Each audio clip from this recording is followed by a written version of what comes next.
Hi, everyone. I'm Marie, And I'm Jay. and today we decided to do something new. We decided to share with you what we do in our day-by-day life. We just want for you know who we are and what we do, and decide to share something a little bit personal, a little bit about work, and a little bit about everything around. The backup name, or not backup name, the file name going to be JaM SESH. J and like a fairy tale. J and Marie SESH. JaM SESH. Yeah, I think that's what we're going to go with.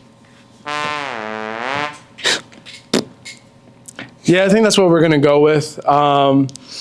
And just like Marie said, this is just a chance for us to talk to you guys, the viewers, and just share a little bit more about what we do. I don't think we talk too often about what we do in front of the camera. I mean, whenever we meet in person, we probably don't know how to shut up. But yeah, we just want to kind of just share ourselves a little bit more with the viewer, and in hopes you get to know us better and, want to work with us more. And yeah, we just want to share a little bit more about ourselves and give you guys a chance to know us a little bit better, outside of the content that we've been putting out, Good Soup After Dark, the different interviews, event coverage. And part of what we're going to talk about is like some different things that we've been doing, whether it's a video or like Marie's art.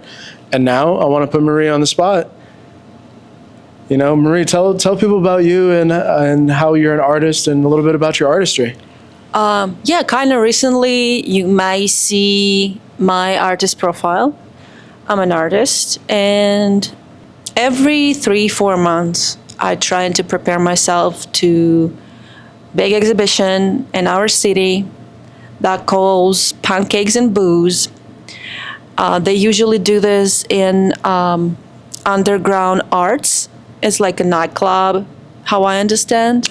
Music venue as well. Music venue. They have a couple of bars.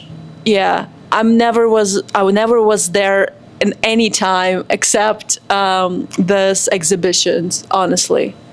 But we know that Keanu Reeves with his band performed there once, at least once that I remember. We noticed that. So what Marie is saying is that we should probably go out and do more things. But do you want to tell people a little bit more about like what you're preparing for this time around? I will share a little bit what I prepare for this time and what I usually do. So I'm trying to make some kind of theme of my works. It's usually from 3 works to 3 works. To, I don't know, what last time it was a lot. We just make big pieces from small pieces. Usually my works have a theme, and this time it's going to be my personal feelings that I have almost consistently. Sometimes it's past, but usually I have it. It's kind of loneliness and feeling yourself in a different space that you not belong to. But this time I a little bit open up with my art about the journey I have in my life. I think it's kind of reflect the Jay's life too. I think because you can create art and not take any inspiration from outside. You can be inspired by yourself consistently. So yeah, it shows the even a little plastic toy can have journey of the life and survive in a different situations. So yeah, it's my new collection. I don't know how I'm gonna call it. It's gonna be 3 paintings, but I'm still working on it. And the name I think comes after. I never have name just during the working. It always comes after. You mentioned it's a plastic toy. Yes. What is that plastic toy? The plastic toy, it's a little yellow rubber duck that kids usually play with in a shower, or actually Jeep owners exchange. I actually figured out this kind of recently. If you ever seen a Jeep and a little Duckies on the how it's called, on the front windshield, yeah, they collect them and they share them between, like, exchange them. It's kind of sweet. Now, how would a sweet rubber ducky reflect your feelings of loneliness and how you feel in general? The main idea of on the beginning was create something that can say, like, it doesn't matter what qualities do you have. Do you tall? Do you short? Do you plastic? Do you real? Do you strong? Do you smart, or you not really? And I try to show this through the rubber ducky, because what can be more innocent, fake, if I can say that, and silly and not really smart than little ducky and not even real. You know what I mean? To show that your ability to have complicated, interesting, or for some people impossible journey in your life, it's not depends of what do you made from. Probably during the work, my feelings take control of it, and one moment I feel like, oh, does rubber ducky look lonely? Because it's only one creature like that in an open sea, in a desert, and it feels like, oh gosh, it's so sad. But at the same time, I talking to my mom, and my mom, beautiful woman, really most generous person I ever met, and she said, well, it's a rubber ducky.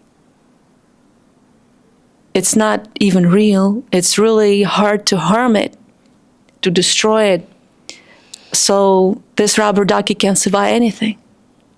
And I'm like, wow, that's so, I'm not even think about it. And now I feel like the rubber ducky is not lonely.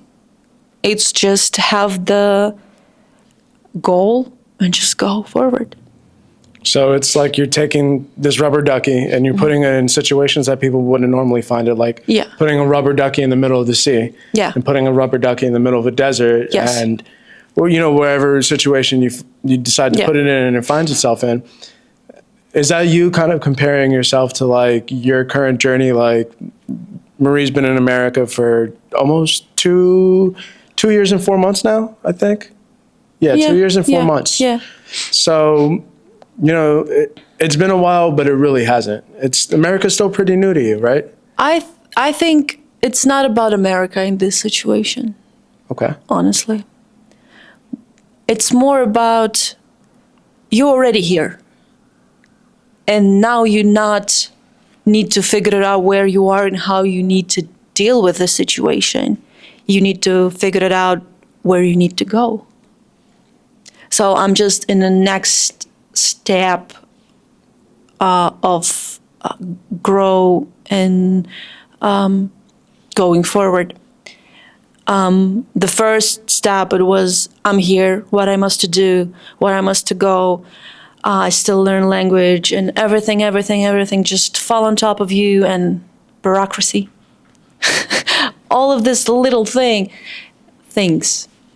And now it's like, okay, now would I at least a little bit understand how everything is working in this country, with the language, with the people, with all this little things, and and now you feel like, now I need to have a goal. Now I need to understand where I go, how I go there, how I'm going to reach that goal and what's important for me in this particular situation. And I believe goals can change, but the way you deal with the situations, how do you reach that goals, your passion to go forward is more important. So the rubber ducky is talking about I made from from plastic. It's not easy to break me, and even if you break me, even if I have a hole in me, I still can do my job, go to my goals, and still can be usable, if I can say that, if we're talking about rubber ducky. Yeah, I think this what's my new work's about. Now, because of my own vanity and curiosity, you said you draw inspiration not only from yourself, but a little bit from me. Like, can you describe what you mean by that? Maybe I can agree or disagree. Yeah, and I will understand if you don't want to share it. Sometimes I look at you and I think, well, this person find himself in the situations that probably never even think about that you can find self in. And sometimes you personally look like, oh, I can't do it. It's complicated. I don't deserve to have this goal, or I don't deserve to do something, whatever, anything. Or, oh, I'm not an artist, you artist. You made of something that I don't have that in me. And I think it's not correct to think that way, because like I said before, it doesn't matter what you made from or of. It's more important, what do you want to do? Because you always can learn anything.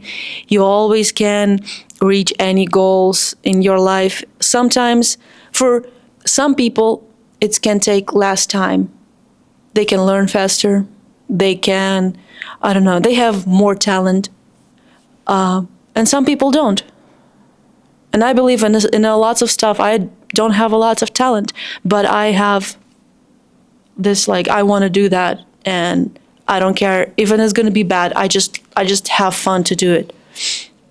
And I think the same way, you sometimes think that you're not made to do that, or like you're not designed to be artist.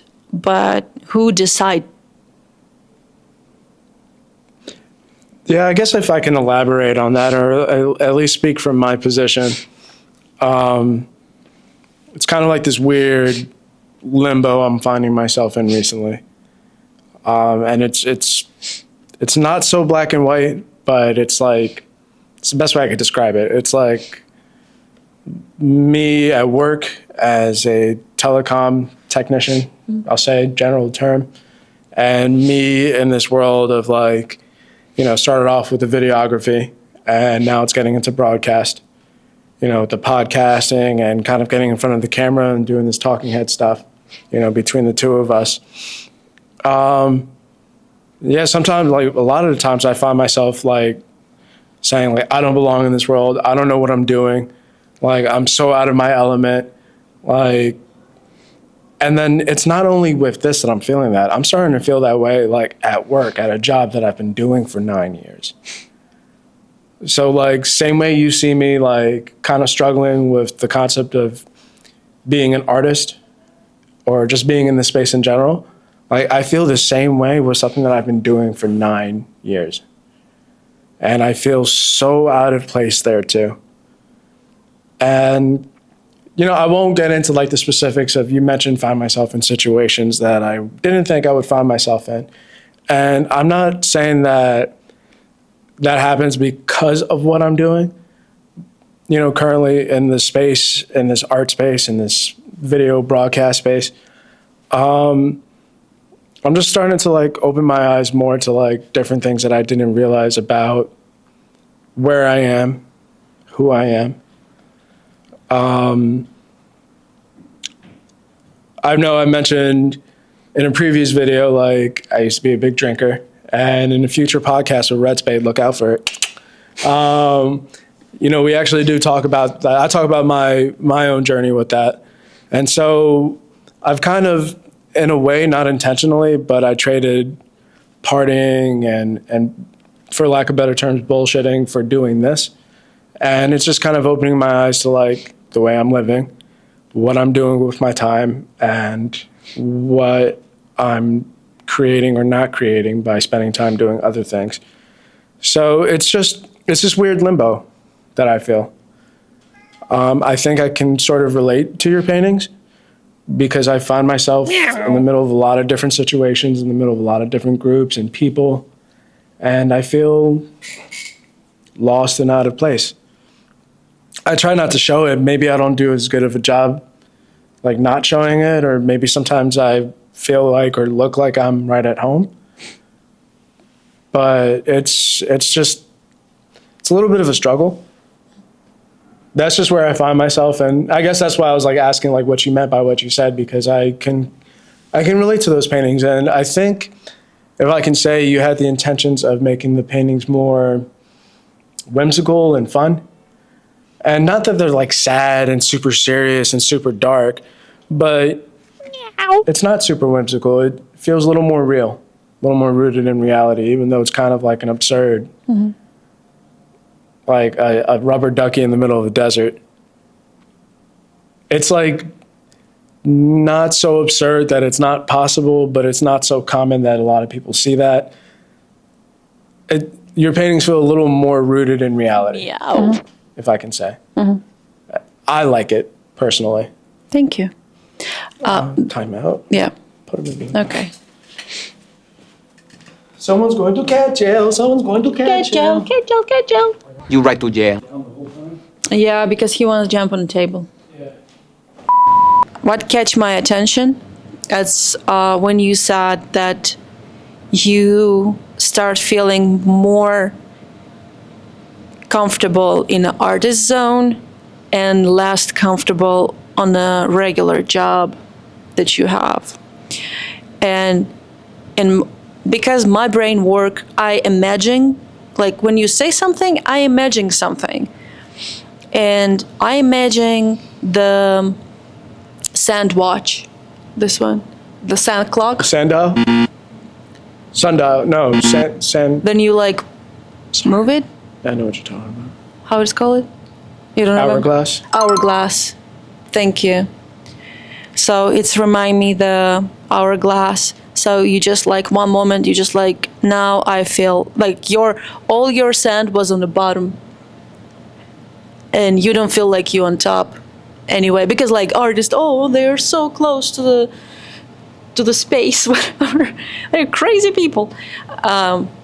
And now you just turn it and it just goes different direction.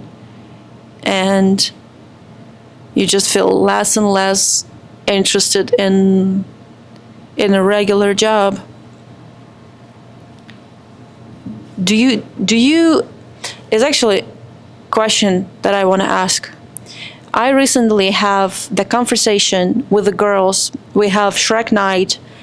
But you gotta have friends. Stop singing! And it was really fun. And I have a conversation because one girl said, I can imagine stuff. And we're like, how is possible? How someone can imagine stuff? So she said, well, when I close my eyes and someone told me, imagine the apple, I don't imagine the apple, I can.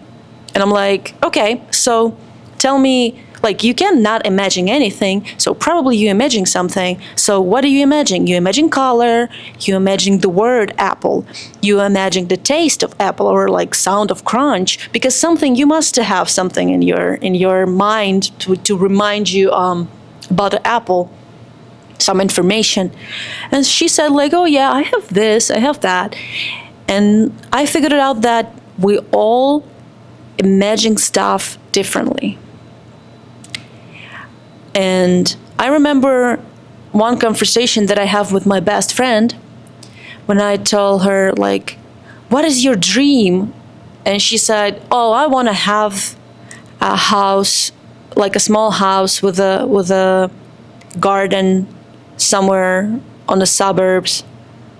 And I'm like, okay, but what's the dream? And she's just like, yeah, that's my dream. I want to have a cow, or like I want to live in a village. And I'm like, but what about the dream? And in my understanding, dream is something that right now, or at least 10 years from now, you can have. You know what I mean? So it's something is actually you can have, but not in the close future. So it's a dream. If I'm dreaming to go to the space, or I dreaming to have a castle, or like build a castle, you need so much time to do that. You need the money, you need the time, and you have a goals what goes to this dream. But for her, dream is something she just really, really want. And we don't understand each other, because I'm just like, how your biggest dream in your life can be have a house somewhere in a village. But for her, it was a dream, because we understand it differently, and we was kids, we feel like, oh, we don't understand each other. And this girl who said, I can imagine stuff, and I want to share, and I want to hear what you say, and I want to share how I imagine stuff. Whatever you tell me about yourself, about any, or not only you, anyone, tell me about themselves, tell me their stories. And more of these stories, personal, deep, funny, or tragic, I feel someone else's stories like I'm or involved in it, so I'm a main character in this. And dramatic stories make me cry, even if it's like doesn't make any sense, because I'm in this situation, and of course I feel it how I gonna feel in this situation, and I feel sad, or if it's funny something, I can laugh my ass out because out. Thank you. We're keeping that. Because I'm still learning. And how many interesting phrases do you have? But yes, I can laugh so hard that my ass can fall off. And just because I feel like I'm in this situation, or if someone share with me some stories, I'm kind of like, if you talk about some feelings you have, I imagine it as something abstract. So if I feel sad, I feel myself, for example, somewhere in a desert, or like I can imagine like, oh, I feel so lonely, and I imagine absolutely empty city and only one person, like I'm a legend, something like story like that. That's what I imagine when person say, I feel lonely.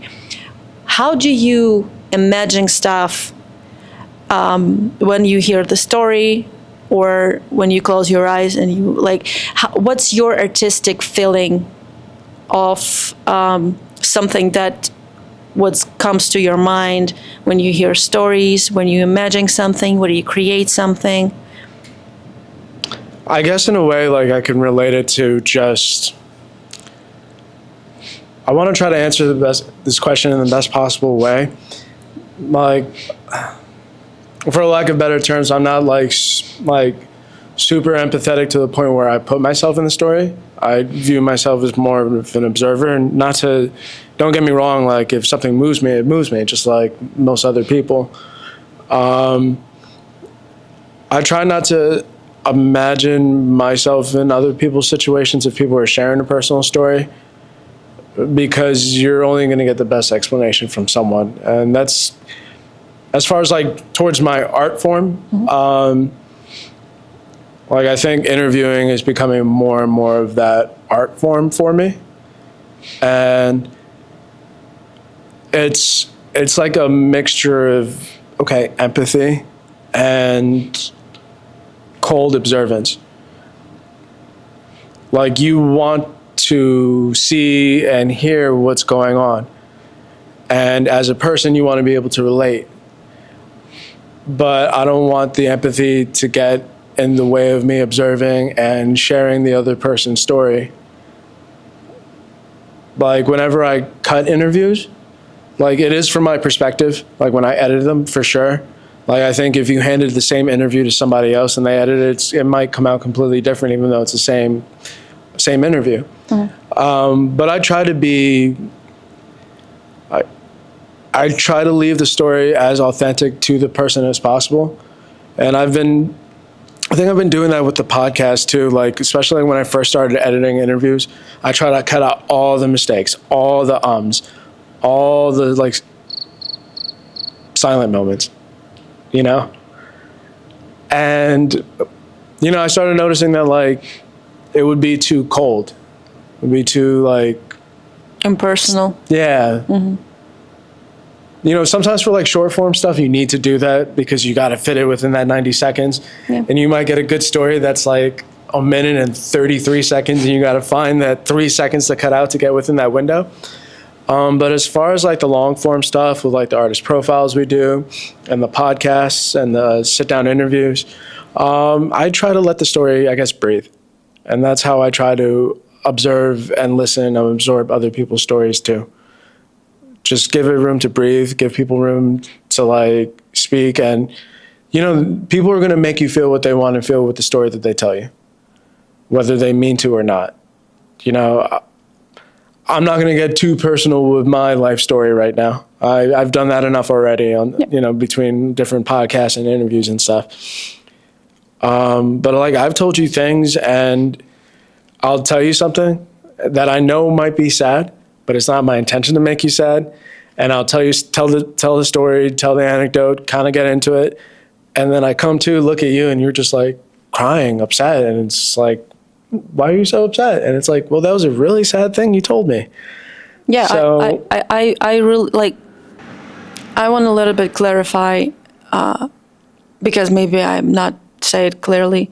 I'm not put myself in a position of the person. It's more feel like I am with this person, relieve all this story. Not like, oh, how I gonna feel in this situation and what I gonna do. No, I'm just like, I'm in the moment of the storytelling, relieve the story with the character, in the same body with the character. You know what I mean? I get what you mean. Oh, yeah, I just want to clarify. No, that makes sense. I try to be, like, maybe a step or two behind that. I think it's make us a little bit more interesting to talking with, in a way that interviewing people, because it's good to have two absolutely different perspectives. What do you think? Yeah, I think it makes for interesting conversation. And I'll admit, especially on, like, podcasts or interviews, like, when I hit a wall and I'm just like, what do I ask next? And then you just come in and, I'll save the day. Because I have this different perspective. And I have these questions that are more interesting to me than they are to you. And maybe that's because you do kind of, you are kind of like a step or two ahead of me when it comes to, like, relating to the story in that kind of empathetic way.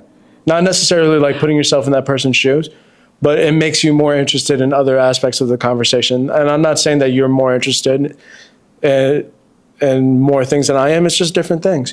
I found that kind of to be the thing when we interviewed Songbird the Goddess. Mm-hmm.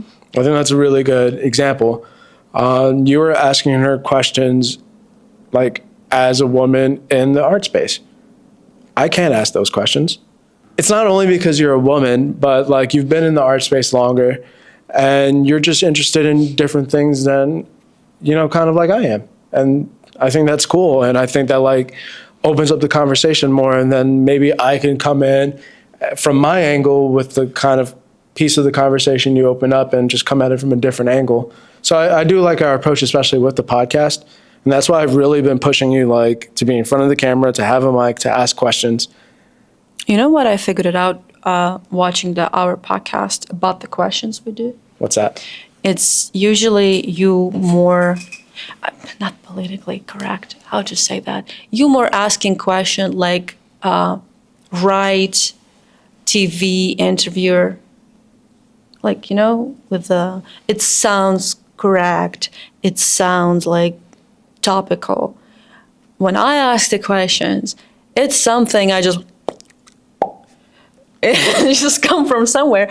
And it's like more personal or like in some kind of, I don't know if I can say like spirit way. And you ask exactly by the story. And I figured it out. You always start with this, we hear the story.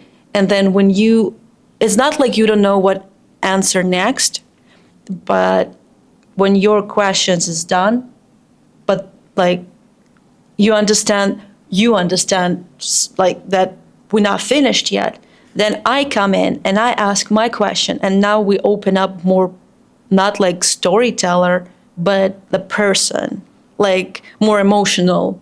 And then you start to ask questions. So it's like pushed a little bit, not for so much, but it's pushed a little bit the conversation till the end, when we can end with, we end every interview with really strong thoughts.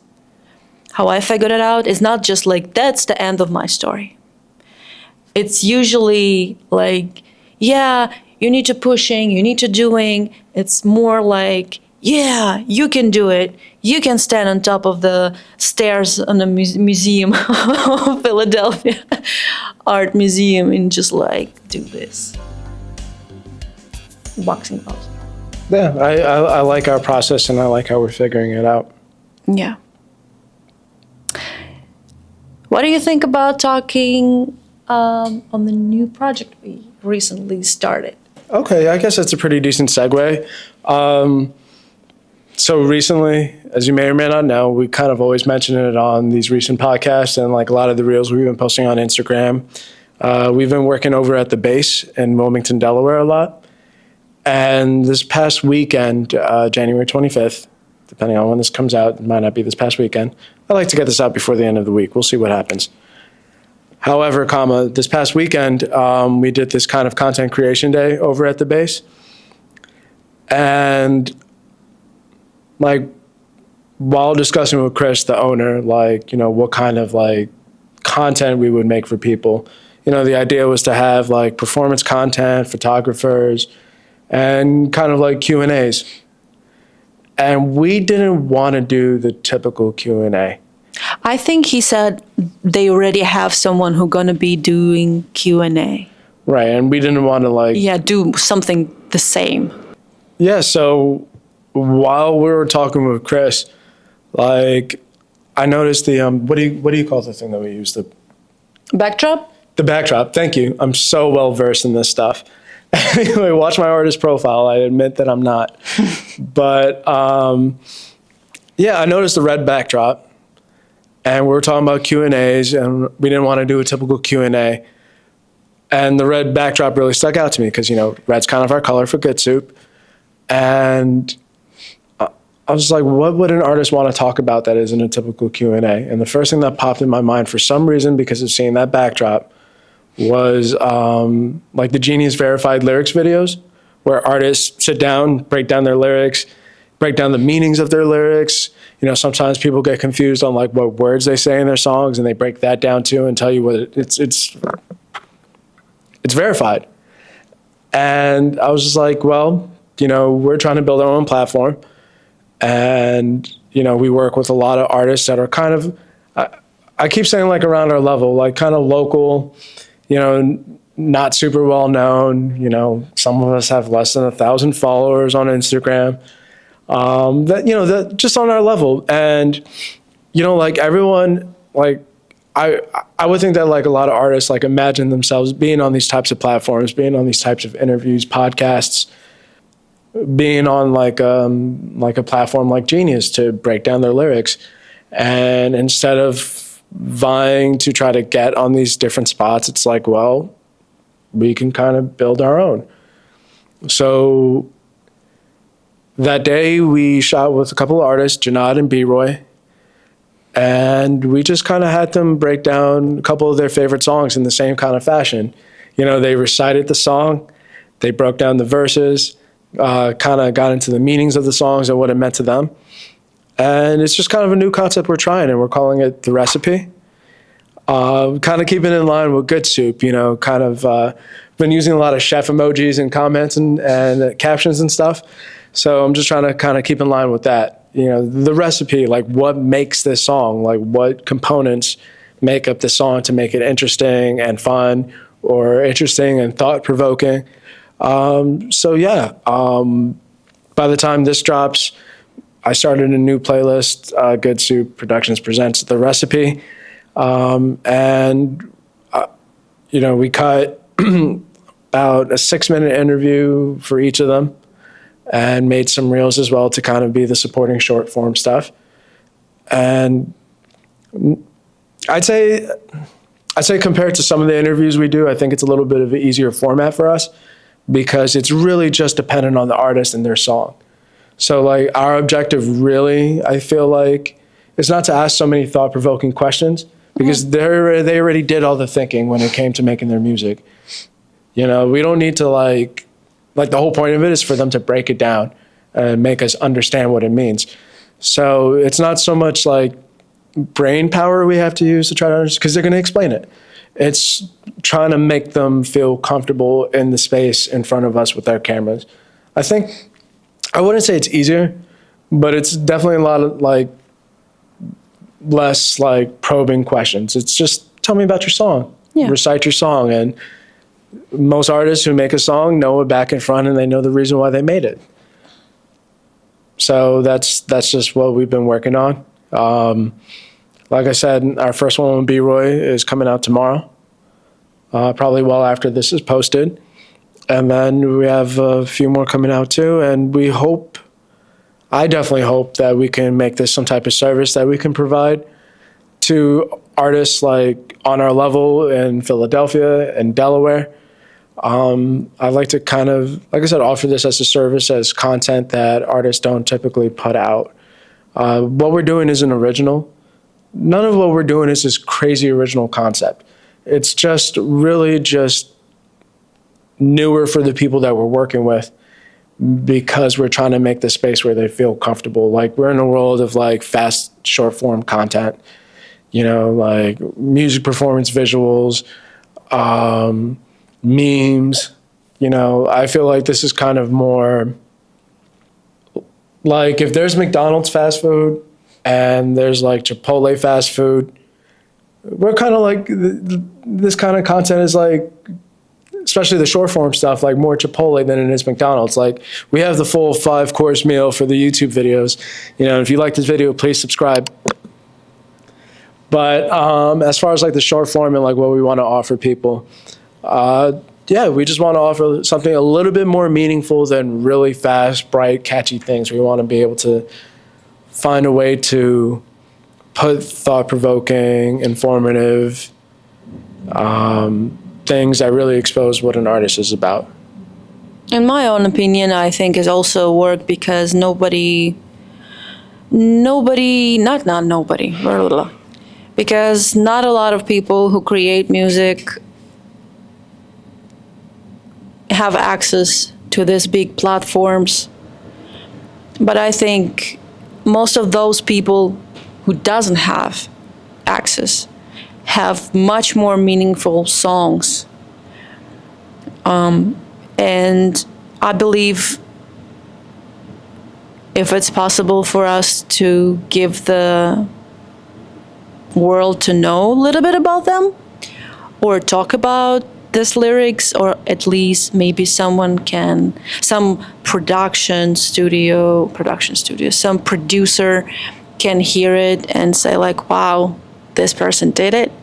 And he's not famous yet. He deserves to work and be paid for this kind of lyrics. I want to be helpful to the community we're in, and I believe when you kind to community kind to you. And yeah, I don't say I need like help, but we definitely need the support. For sure. Yeah. I don't think there's any shame in saying that. Every subscribers make us happy. We jumping of joy when we reached 100. Oh my God, that was so good. He's yelling and jumping, and it was better than Eagles win. But not either anything special, but. Yeah, we was really happy when we reached that, but also it feels so weird that you realize that 100 people interesting in what you did or what you do, and they watch it and they like it, and you feel so good and you want to continue. And that's what I call support. When you do something and you have even not money, but like this support, and you feel so good and you feel like you do this with a purpose. It's not just something to nowhere. So yeah, subscribe, like. For you, it's just to press the button. How many buttons do we press every day, right? And we're going to try to do more different types of content for you, not only interviews and artist profiles, but we have a lot of different types we want to try.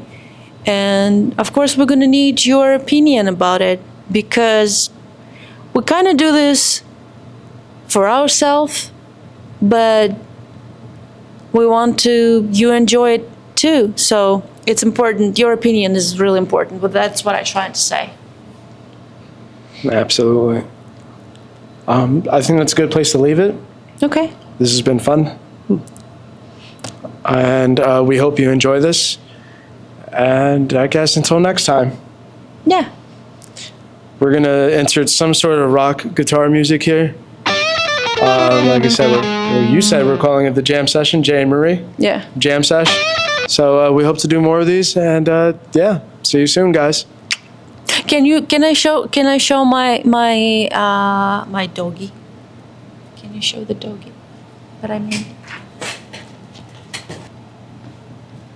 Can I? So I will share that. We can put it in the end. My husband at Christmas brought me Lego. It's on the wall right there. I'm not sure you can see it. I'm not sure it's easy to take it off. Yeah, it is. It is? You put it back then. Okay.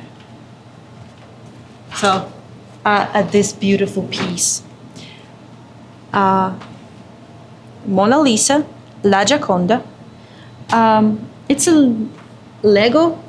It's lots of pieces and it's so fun. It was so fun to make it. So I get a little bit crazy. Hold it. And I bought a teeny Legos. I'm not sure. Well, you show it closer, right? Mm-hmm. It's a tiny pieces. I don't know how many pieces in this. So it's Bull Terrier. It's like my dog, our dog. I always say my dog. He's your special boy. He's my special boy. So it's like the same breed, the dog we have. And it have lots of little pieces. And it was so nerve-wracking to make it. I don't know how many times I yelling. But I'm so proud of it. I spent the whole day not eat, not have a restroom time and anything, but now we have this little boy and I'm so proud of it, and I want to do more. We need 3 cats. I think for the next one we'll have him sitting up here. Gary? The actual Gary? No. Just on the table.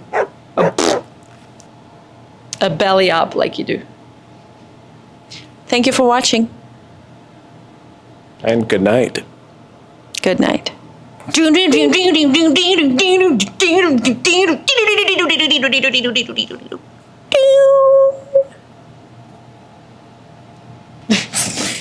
put it in it.